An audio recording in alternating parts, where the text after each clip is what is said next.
Welcome to the Sunnydale Diaries, a Buffy podcast, where Sean Hello. and I, Melanie, talk about every episode of Buffy the Vampire Slayer, a show that Sean loves and has seen many times, and which I have not. And he's trying to convince me that it's the most amazing show ever. And I think it's happening. You are very optimistic. I just some of the little comments you're making. I just feel like you're being drawn in a little bit. We have a lot of show to go. We do. We really do. We are what are we doing? What is this? Episode 10? This is episode 10, wow. And if my math was right, I was thinking about this last night, there's 150. Ooh, okay. So tonight we're talking about episode 10, which is called Nightmares. Yes. And so before we get into it, let's talk a little bit about that. Nightmares and fears. Okay. For me, I had a lot of recurring nightmares as a kid. Yeah. The big one, and I know I've told you this, but it was like evil, demonic Muppets. Ooh. Crawling out of my TV. It's scary. Grabbing me and pulling me in. Wow, that is scary. Yeah. Where do you think that started from? I don't know because... Tell me about your mother. Because, as we talked about in the last episode, I love the Muppets. Yeah. Like, it never turned me off of, like, Sesame Street, Muppet Show, any of that stuff. Yeah. But it was pretty, like, every couple of weeks kind of a thing. Wow. Until, like, as I got older, like, then, like, I would realize in the dream, that's a dream. And I would just give the finger to the puppets. Well, that's pretty good. You were cognizant in your dream. A little bit, I guess. Wow, yeah. That's good. So. Yeah, I don't know that I ever had real nightmares like that. Luckily, I've had weird dreams. I have very vivid dreams, but not bad dreams, thankfully. That's good. Have you had any dreams that have just stuck with you? Oh yeah, I have the same recurring dreams that lots of people have that Buffy had in this show, in this episode about, you get to class and you realize that you missed the whole semester and you're taking the final exam and you're not prepared, that kind of stuff. Or, I'm late to class or things like that. I have that a lot with math. Like, it's always the math class that, I missed all of it, the finals there. Oof. Now, sometimes in the dream, I'm like, wait a minute. I graduated college. What am I doing? Yes, exactly, right. Yeah. But other times it's, why I don't know anything. What am I going to do? I have dreams where I'm adult, like I'm at this point in my life, but for some reason I'm going back to school and living in the dorm. Like I'm going back to my dorm, my room, and living there and doing school again for some reason. I don't want to do that. That would be an experience. Oh my gosh. We had a guy in our dorm my first 2 years of college, and he he must have been in his late 70s. Oh, wow. And he had a room, and he just did classes. His name was Junior Adair. Huh.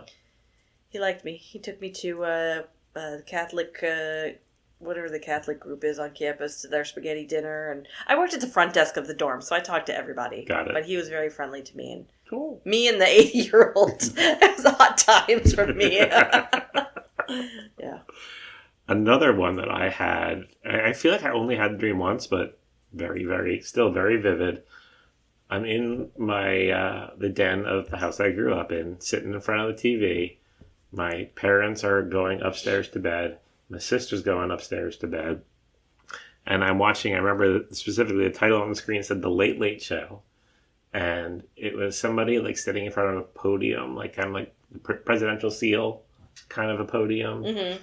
And then he turns to the left and says the word operator. And then weird. And then all of a sudden this green monster with a long black cape and kind of like a squarish green head, kind of Frankenstein-y, again, comes out of the TV. Oh, similar, yeah. Grabs me, pulls me in. And then it was almost like the camera moves. All of a sudden the camera moves into my kitchen. There's a bunch of cardboard boxes of food. And then all the food disappears from the boxes. Now, that part wasn't really scary. It was the being dragged to the TV. Yeah, of course. But I feel like I had that when I was 6 and still very... You gotta talk to your therapist about this. I probably... See what this is. Yeah. I mean... Where did that come from? I don't know. Interesting. I really don't. And then another one, we had these really big, it was 70s, kind of gaudy gold lamps. And they were huge. Mm-hmm. And one of them transformed into a tentacle monster. Seaweed monster. then, yeah, Katie got me. Mm.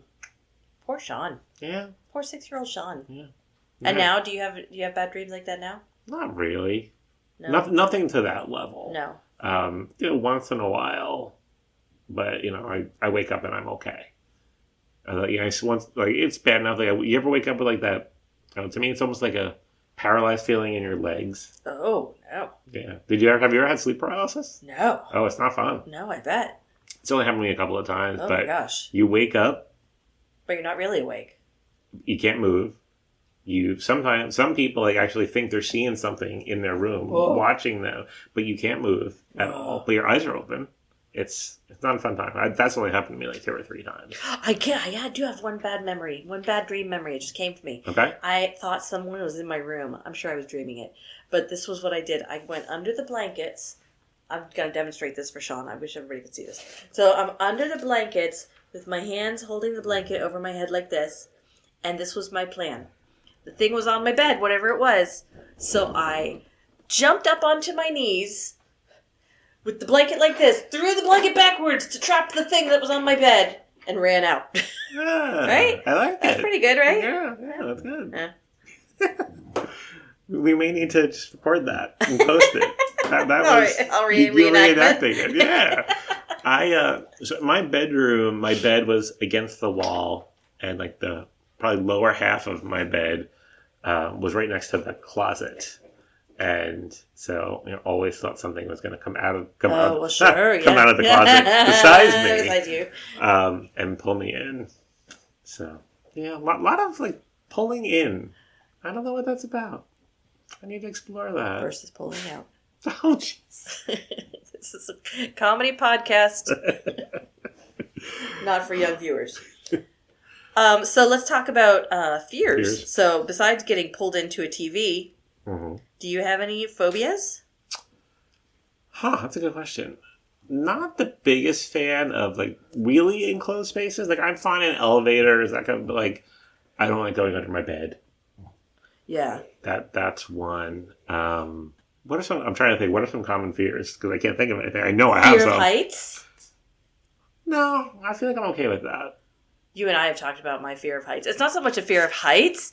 It's a fear, like a compulsion that I have. Like, I feel like I'm going to jump from the height. Like, if we're, like, standing somewhere, like, if I'm on a cruise, like, this is a problem. I can't be on the balcony too long because I'm in my head going, all it would take is for me to just throw my leg over that railing and I could jump down.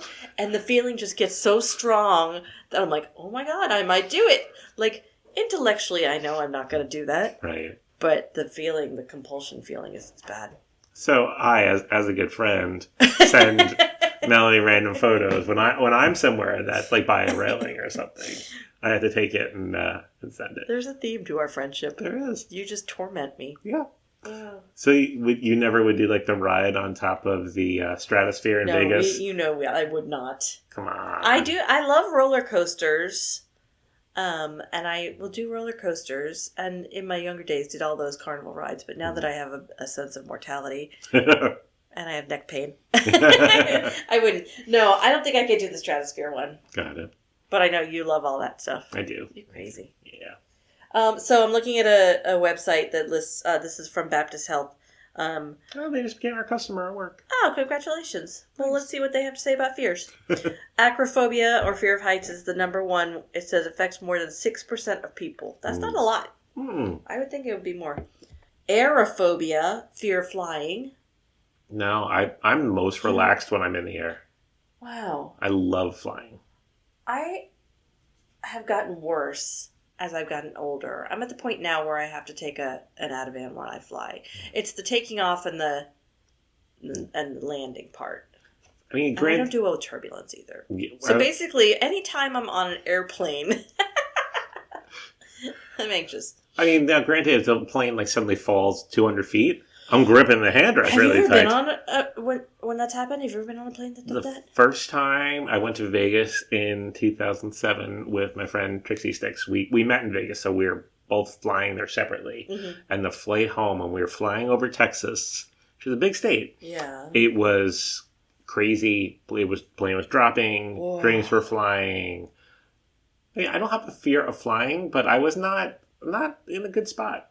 That's scary. It was like an hour. And they always say, nobody's ever died from turbulence, and it's just like going over a bump it's not just like going over a bump on the road in the car. That's some scary stuff. And it's I the lack of... happened to me once, and I just started crying, and I was an adult, but same. Like that's some scary stuff. And it's the lack of control. Like even if you're driving a car and you go over a bump, you can control that. Yeah. You can't control the plane falling. Well, plus I think when you're in a car and you see the bump coming. Yes. You're in a plane. It's just all of a sudden you're plummeting. Yes. Yes. Ugh, scary. All right, so that affects between 10 and 40% of U.S. adults. Okay. I can see that. Here's your favorite, arachnophobia. And I would say it's a fear. I don't know that I would like tarantulas around me. You wouldn't go on Fear Factor. Oh, hell no. Have the tarantulas crawling all over you. No. No. Is that a fear, or is that just like... Ew. Disgust? Yeah, I think it's... I don't know, gross. I think for a lot of people it's probably more disgust. Yeah. Disgust than fear. I don't know. Okay, here's one that I'm going to try and pronounce. Ophidiophobia. One of the most common phobias. You want to guess what it is? Can I see the spelling? I'm trying to like put my medical terminology. Ophidio phobia. No. Ophidiophobia. I cannot think of it. One of the most common phobias, the fear of snakes. Oh. Okay. I have that. Well, I don't know if it's a phobia level fear, but yeah. I'll jump whenever I see one. Well, yeah, because when I grew up on Long Island, we didn't really have snakes. No. Like like the little black ones that we see here black in racers. Florida. Yeah, we didn't have that. No. So they startle me every time. Yeah. But I wouldn't say it's a fear. Did you ever see the one when we worked at our last job? Yes. The snake that would just kind of perch itself up on the hedge. Yep. Like you'd be walking down the sidewalk and all of a sudden there's this snake that's kind of vertical standing off the top of the hedge, just sunning himself, I guess. But very upsetting when you come upon it. And some people, that's George. Yeah. That's what he does. All right, here is cynophobia. CYNO phobia. Fear of cyanide. I was going to say the fear of cyan. I don't like blue. I don't want that iconic cornflower blue. That is the fear of dogs. Oh. I don't have that. No. I love doggies. Trypanophobia. Fear of holes, right? No. Damn it. But I know... Is that on here? No. Let's see. Trypanophobia is the fear of injections. 20 to 30% of adults affected by this phobia. I don't think I have that. No. Astrophobia is the fear of thunder and lightning. Oh. We'd be in trouble if we had that in Florida. Agoraphobia. Fear of going outside. Fear of, that's being alone in a... You're thinking agoraphobia. Oh, okay, this is different. Agoraphobia is fear of being alone in a situation or place where escape might be difficult. So fear of open spaces, crowded areas. That's interesting. Maybe that is what you're thinking of. I think it might be. Agora versus agro. I don't know. Triskaidekaphobia? Some people avoid leaving their homes. That's the fear of 13. Yes. What is the fear of holes? I feel like it's something very similar. It's a TR. It's a TR one, yeah. That was on American Horror Story. Yes, it was. Cult. Mesophobia. Fear of miso. Fear of miso soup. Is the excessive fear of germs and dirt. Trypophobia is the whole. Trypophobia. TRYP. Yeah. Okay. And then there's social phobia, which is social anxiety disorder, which they don't put a percentage on here, but I would imagine it's a high percentage. And I'm kind of surprised that fear of public speaking was not in here. Mm. I always thought that was the number one fear for people. And there's pantophobia. Fear of? Everything. Pantophobia. It's from Charlie Brown Christmas. Oh boy. Mimophobia? Fear of mimes. No. There's got to be, what is the fear of clowns? That's a common one. Yes. I wouldn't say I'm afraid of clowns, but I don't like scary clowns. No. I just don't. No. But if you start thinking about clowns, I can see why people are scared. That is kind of a creepy thing. Mm-hmm. Fear of clowns is... Clowns with the... What is that? Cool... I'm going to butcher the pronunciation. Coulrophobia. Coulro phobia. Ha! Widely acknowledged. Yeah. Scary concept, yeah. Sure, I can see that. Come for the Buffy, stay for the knowledge. There will be a test at the end. Someone's going to be playing trivia this week, and the fear of holes is going to come up. And someone's going to say, but one hole's all right. Okay. All right, so how are we doing? Let's. I think you want to talk about the episode? Sure. All right. This is one of my favorites. Yeah? Yeah, definitely a season 1. Okay. Yeah. All right. The bar is low. Honestly. Season 1. Yeah. So we start off with a shot of a cave with a lot of candles. A lot of candles. So it's obviously the master's cave, right? Yep. We noticed that. But so I'm thinking about these candles. Mm-hmm. Who's lighting these candles? We just had a party last weekend, and I lit a lot of candles around my house for that party, and they went out pretty quick. Mm-hmm. Who's keeping track of all these candles? Colin. No, Colin's the anointed one. He's not doing that. He's got nothing else to do besides throw teeth in the pond. He's lighting all the candles. I'm thinking there's got to be minions or something. Yeah, I can. But somebody's got to go out and fetch the candles. Yeah. I hope they're getting a good deal on them, buying them in bulk, because there's a lot of candles in there. I mean, Amazon existed, but I don't think they were shipping candles. They were just doing books at that point. Yeah. Big dusty books. And I wrote, finally, we're back to vampires in this show. We are back to vampires in the Jello Church. Okay, yeah, we're in the Jello Church. When the master was skulking around, there was one scene where I was like kind of close up on his arm. His cuffs were sparkly. I hate a sparkly vampire. So do I. This. But it was his cuffs. It wasn't him. I was like, interesting. Sometimes the master wants to get a little spruced up for Colin. Mm-hmm. Wants to look nice for the anointed one. I liked how he was skulking. You did? Yeah. Yeah, he was very elegant with like his hand motions, like as he was like going like a Price is Right model. Yeah. But it was just a dream. It was just a dream. And then Buffy wakes up on the most uncomfortable looking pillowcase ever. It was like a weird crocheted pillowcase. And also the way she's sleeping. Sean, do you sleep when you're sleeping, are you completely horizontal on the pillows? Or are you propped up? She was like half sitting. That's how she was sleeping. I do like being about at a 45-degree angle. Really? Yes. Interesting. I don't know why, but I do. Okay. I also can't sleep on my back. Well, I could, but my poor husband would probably be kicking me all night for the snoring. But yeah. Yeah, recline probably on my side, but maybe a 45-degree angle is a little too much. Maybe 30 degrees. All right, okay. But you're not completely horizontal. No. Flat. Huh? All right. Let's take a poll from our listeners. Let us know.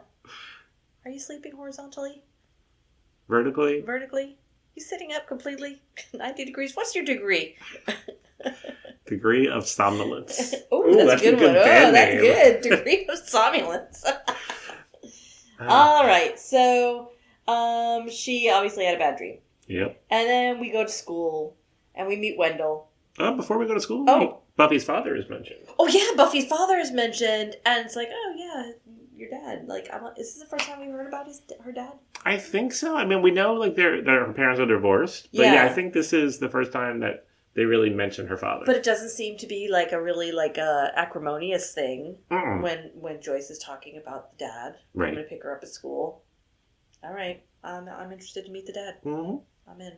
Now we're in school. We meet Wendell. Who I automatically assume he's either going to die or he's the bad guy. Yep. Because once again, there's just a random dude. Right? Dave Friston Wendell. Yes, and he's in Cordelia's light. Mm-hmm. With her midnight blue Angora. Yes. And what are they learning about in this class? Active listening. Oh, active listening. I'm doing the cupping my ears the way Xander was. So his teacher. What class do you think that was? Where they're learning about active listening. Psychology? That's all I could think of. So they were talking about basic needs. Right. I was expecting her to break out some Maslow. I was surprised when she said Isaacson. I had to rewind it. I was like, she's talking about Maslow? No. Because Maslow did not say the third greatest need is listening. Right. I gotta look up this Isaacson person. Buffy drops her pencil. Oh wait, before that, they're talking about Cordelia's trying to do her makeup, and they said she's got Evita hair. Oh, I missed that. They said, why is she so Evita-like?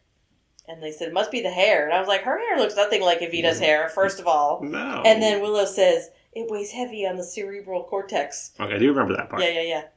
Okay, just funny. Yeah, no, I agree. Oh, and then did you see Buffy's rings? I did not. She's wearing one on each ring, or one on each index finger, these giant pink flowers. Giant, like big plastic flowers, and they're blinking. How did I miss I this? don't know. But I was like, one, that makes it hard to write and work in school. Although that could be why she has a 2.8 GPA. She's not getting any work done. She can't read or writing later. Two, that's a distraction. Again, dress code. Yeah. That's distracting. I agree. Right. That would not have flown in my script. That's some Claire's Boutique stuff right there. Those rings, for sure. Yeah, I guess the bad thing about taking notes while I'm watching it is I'm turning away and missing. Yeah, you're missing the big blinky rings. Maybe we need to watch each episode twice. I was thinking of that too. I was thinking today. I was like, I should watch it through, just watch it, and then watch it again and do the notes. But then, yeah, I'd have to watch it twice, and you're barely getting me to watch it once. So yeah, that's a lot. Yeah, it is. It really is. All right, and then she sees this weird kid just hanging peeking in from the doorway, and I was like, is that? And I think I saw this in the comments, the IMDb somewhere, or it looked a lot like JGL. Joseph Gordon-Levitt. I was thinking that right before you said it. But it's not him. It's not him. It's the kid that was in Dante's Peak. Mm-hmm. Yep, that's who it is. He does look a little like JGL. Yeah, I see it. Yeah. What the heck is he doing there? Well, I mean, with this school, you never know. Anything. And then there's spiders. Tarantulas. Oh my god, spiders. Poor Mr. Wendell. Mr. Wendell. Is that what you were leading me into? That was a softball. Yes. Yeah, so that kid obviously brought the spiders. And everybody's screaming. Mm-hmm. Then we go back to the Jello Church. Yep. Master and Colin. Yep. Fear is in the mind, like pain. It can be controlled. That's some Dune stuff right there. Uh-huh. Fear is the mind killer. Yes. Did Colin always have that weird warbly auto-tune voice? Yeah, we mentioned it in another one. Okay. Yeah, I don't think I ever noticed it before. We're doing this, well, for me, a rewatch. Yeah. But yeah, it's annoying. Mm-hmm. So yeah, they're talking about fear. What did you fear when you were human? What did he say? I don't remember. Monsters, that's right. And then he became one. Yes. That's some deep stuff right there. Is he the kind of monster that drags you into the TV? Well, he's not a puppet, so I'm okay. Oh, okay, all right. Or the weird green face guy. Buffy enjoys her in the car, and Buffy is worried that her dad's not going to show up. Yep. She definitely has some... she misses her dad. Yeah. That's clear. Abandonment issues. Mm-hmm. Again, all right. It's a good lead up. I'm waiting to meet the dad. Mm-hmm. Let's bring it. He's coming. All right. So they're in the hallway, and they're talking about what happened in the class with the spiders.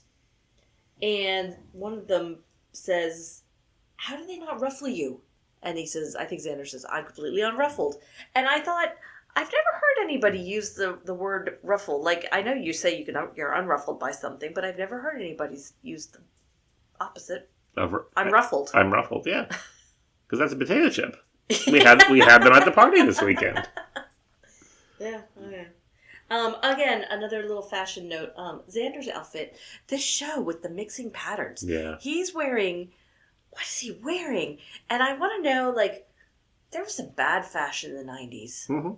Now, is Xander's outfit considered a cool outfit in the 90s? Or is this part of Xander's kind of an outcast loser? He's wearing a blue tie-dye kind of patterned shirt with a black undershirt.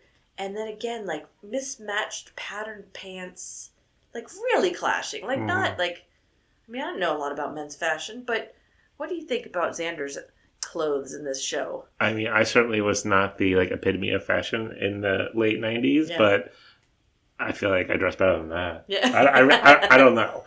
Maybe the wardrobe budget was really low and they were just grabbing stuff from thrift stores. I don't know. Because it was, there's a lot of weird clothes. Yes, weird combinations of clothes. Yeah. All right. And then they're outside and they're talking to Wendell again about the spiders. Mm-hmm. And we learn that Wendell actually loves spiders. He does, but his stupid brother. Man, death by heat lamp. That's horrible. Those poor guys. I know. They roasted freaking brother. I hope Wendell beat him up. I bet he did. Wendell looks like the type that would beat up his little brother. Yeah. So, anyway, that was not a bad dream for Wendell. Why was he so upset about the spiders then? Because he was amongst the screaming people with the spiders. I mean, I think even if you like them, if all of a sudden, like, 15 They're are crawling on you. All right, I guess.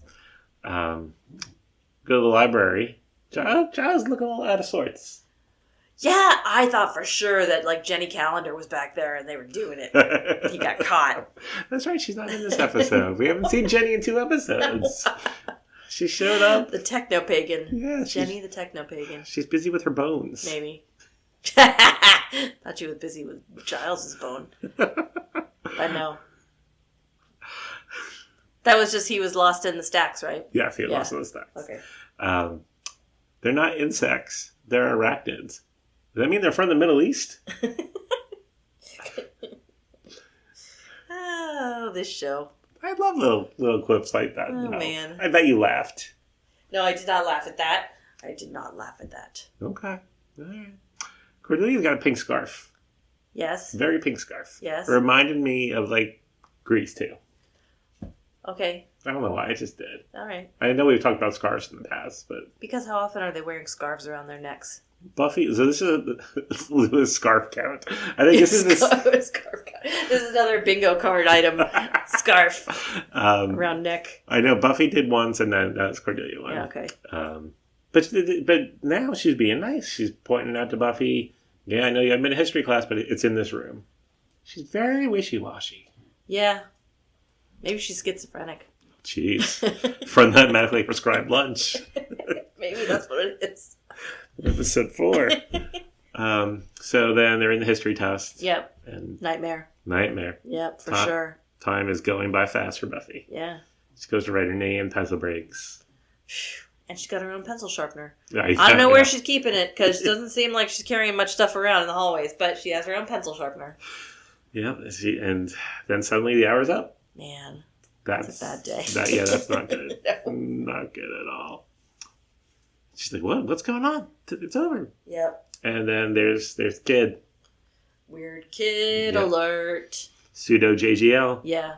And the girl goes down into the boiler room. As you do, you need a smoke break, so you go down to the basement. And you stand in front of the smoking kills sign. And the do not start a fire sign. And you light up. Mm-hmm. And then you get clobbered. Yes. Lucky 19. Lucky 19. What was that on his arm? Is that his arm? That club thing? Maybe it's supposed to be... Or was it like something on his arm? I don't know. Maybe they're trying to make it look like somehow like a very distorted baseball bat. Maybe. Based on what we learned later. I don't know. All right. Tell us what you think. What was on the monster's arm? The ugly man. Was it a baguette? Was it a baseball bat? Was he carrying around a big public sub? I don't know. Chicken tender sub. Chicken tender sub. He's just hungry. That's all. He's down there trying to eat his chicken tender sub, and then this girl comes in and interrupts his lunch. There's 19 tenders on He's it. upset. That's it. That's lucky 19. And the monster. We need a name for him. The ugly man. That's right. Thank you. And the ugly man attacks Laura. Yeah. And then she's in the hospital. Yeah, and Buffy and Giles go to visit. They go to visit everybody in the hospital. Mm-hmm. This is what I was saying last episode about. I don't understand Cordelia making her out to be such an outcast, because she's like, she goes and she's always visiting people in the hospital, and she's reaching out to different people, Wendell and Morgan, and she's always being nice to everybody. I know. I agree with you completely. So I don't get it. No. This animosity. And then, so then they're talking to her, and she tells them about Lucky 19. And then they're walking down the hallway talking to the doctor, who's giving out medical information freely. He's like, "Are you family?" "No, we're not family." "Okay, well, here's what's going on." And then they go by another room, and he starts giving out medical information about this person they don't even know. The first victim. Mm-hmm. And he proceeds to make assumptions that they're both hurt by the same person, and what he thinks about it, and they better catch this guy. It's like, how do you know who this guy is and the same guy? And he seems to have a lot of info. He does. You're right. He's a bad doctor. He's not been giving out his info. And then the poor kid has a couple of shattered bones. Yeah. some internal bleeding. Yeah. Not good. No, not good. You've been in a coma for a little while. Have you ever been in a coma? No. Me neither. I've been under anesthesia. Oh, yeah. Best nap ever. That's the best. So then they're back in the hallway. Yep. And Xander makes a comment about Fair Wiggins. Yes. Drink. Yep. I wrote it down. Xander says Wiggins. Fair Wiggins. And then, there's these kids. They're like total white thugs. Okay. Like, what is that? They're like, okay, 25-year-old actors, we're going to dress you up. You're going to be thugs. Yes. I had to look to see. Did you happen to check what one of them, the main one is credited as? No. Way cool guy. Miscredited as, you mean? Yes. And then his ultimate nightmare is his mom comes to school. And her description was cool guy's mom. Oh, boy. Yeah. They're not cool. No. That made me laugh. That was cute. Oh, my gosh. And then Xander and Willow walk into class and boom, lost his clothes. Poor Xander. I've never had that dream. Where you're naked in front of people? Never. I'm sure I have. I have a lot of bathroom dreams. You ever have bathroom dreams? Like you're... And like the door won't close, or that means something. I read that what that is. I don't remember, but yeah, definitely not. But I was like, "Ooh, is he gonna be naked?" They can't show that. No, but I thought they were gonna do like a creative, right. But no, okay. In his boxers. Yeah, he runs away. Xander. Runs away. Yeah. I do have to say, I think Xander is my favorite character on this show. The goofier he is, the more I like him. Okay. He's just a big doofus. He is. He's a big doofus, and some of the faces he makes in this episode too make me laugh. Okay. You can tuck that in your little pocket of Melanie enjoying the show. Yeah. All right. You're entitled to like him. All right. So then we're back in the library. Yep. And Giles can't read. He can't. Normally, he could read 5 languages. I know. That's gotta be frustrating. Well, that's gotta be scary for him. I'd be like, go to the nurse's office. What do you mean you can't read? What's going on? She's too busy dealing with the cancer patients. Yes. She does not have time for his reading. I'd be like, do you get migraines? Are you having migraine aura? Is that the problem? But I mean, imagine, you're looking at text and all of a sudden you can't interpret it. That's he seems much calmer about it than I would be. Yeah. Like, I would be pure freaking out. Yeah. He's just like, It's the British in him. That He's must just be very, it. They don't very get freaked out. even-tempered. All right. And then he says something to Buffy, and she goes, "What am I, knowledge girl?" I said, I want that on a t-shirt. We could do that. Knowledge girl? We could do that. No, we know you're not Buffy with your 2.8. And then they're talking about astral projection. Mm-hmm. I wrote astral projection. Of course, that's how we know the kid is involved. He's projecting his asteroidal being. Is that what she called it? Yes, she did. There's a lot of her mispronouncing stuff in this show. 2.8. 2.8.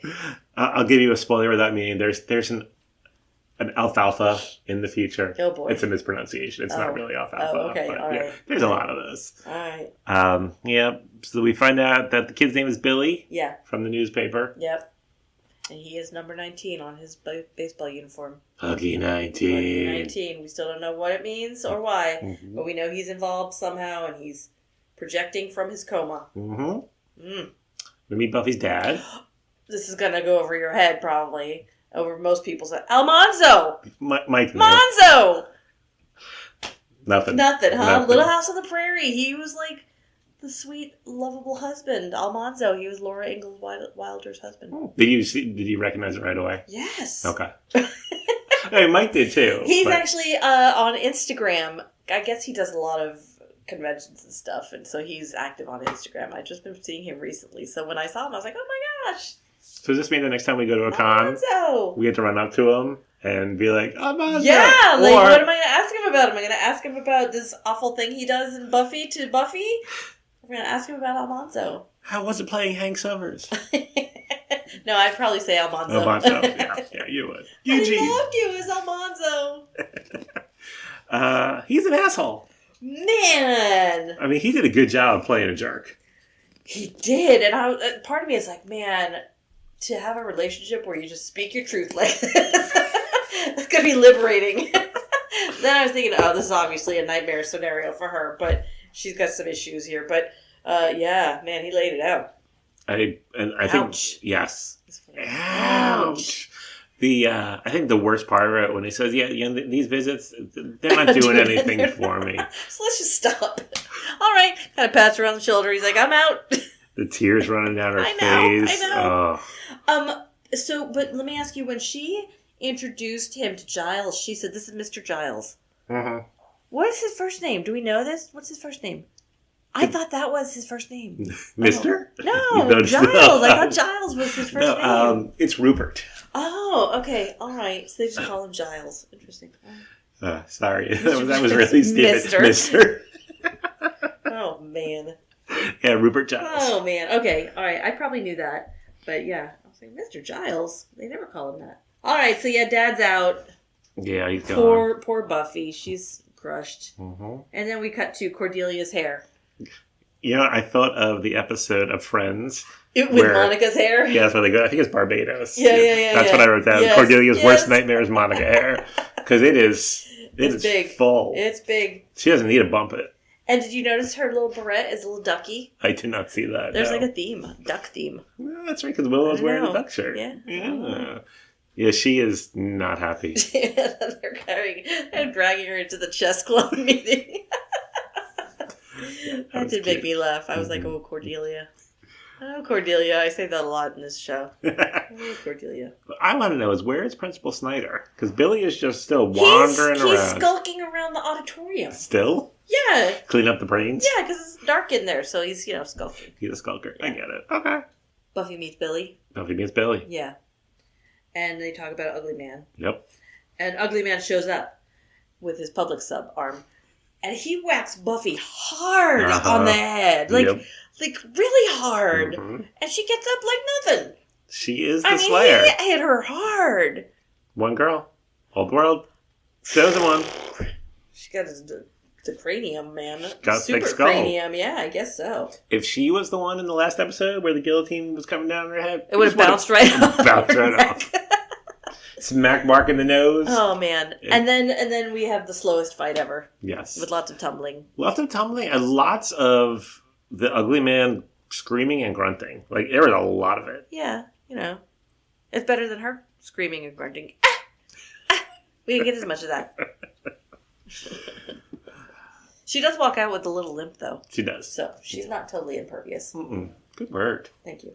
And then Willow's down in the basement. Mm-hmm.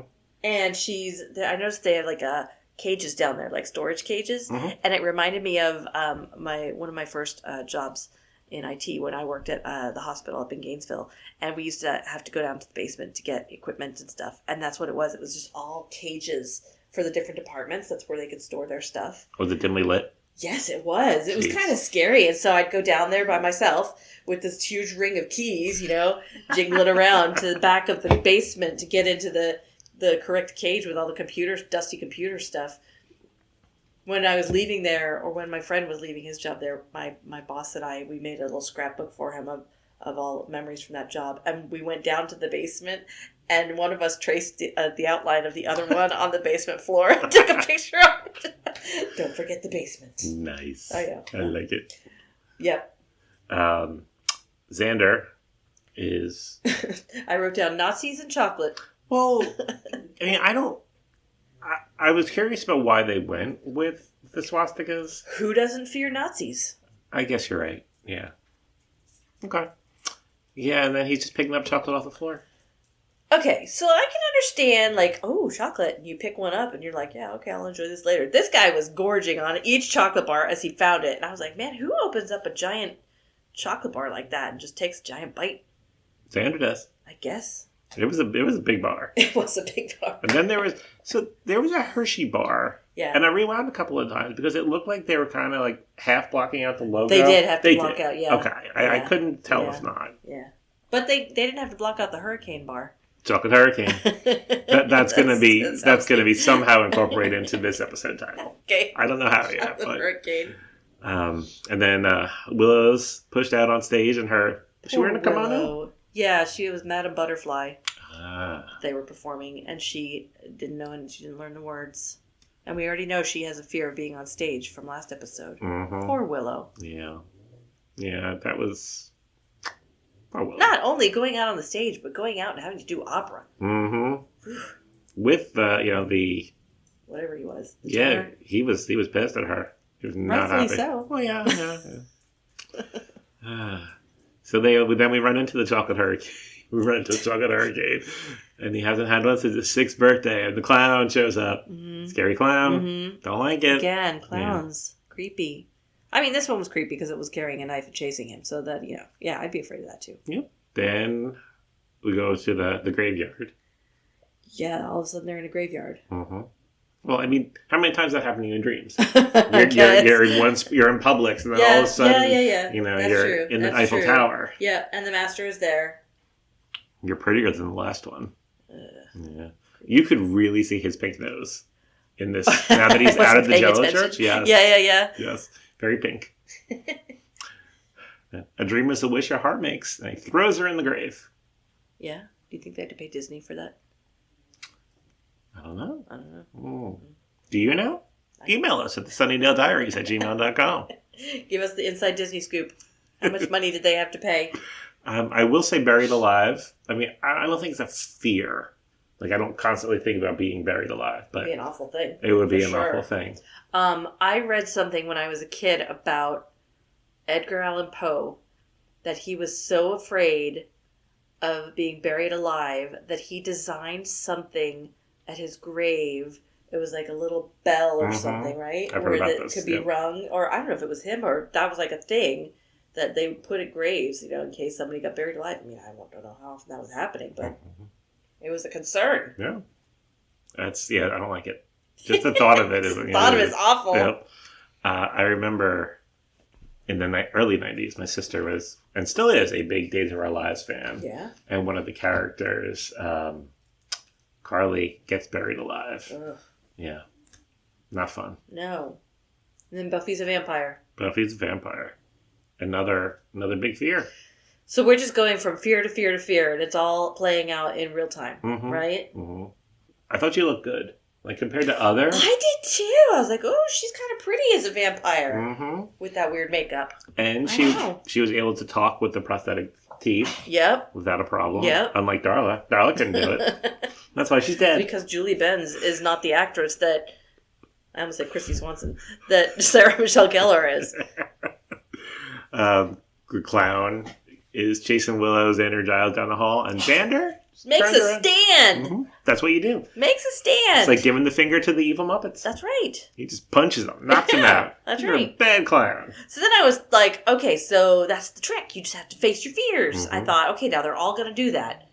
They didn't. No, they didn't. No. They didn't learn anything from his example. Then we see Giles' fear. He failed. He let her down. Yeah, he failed.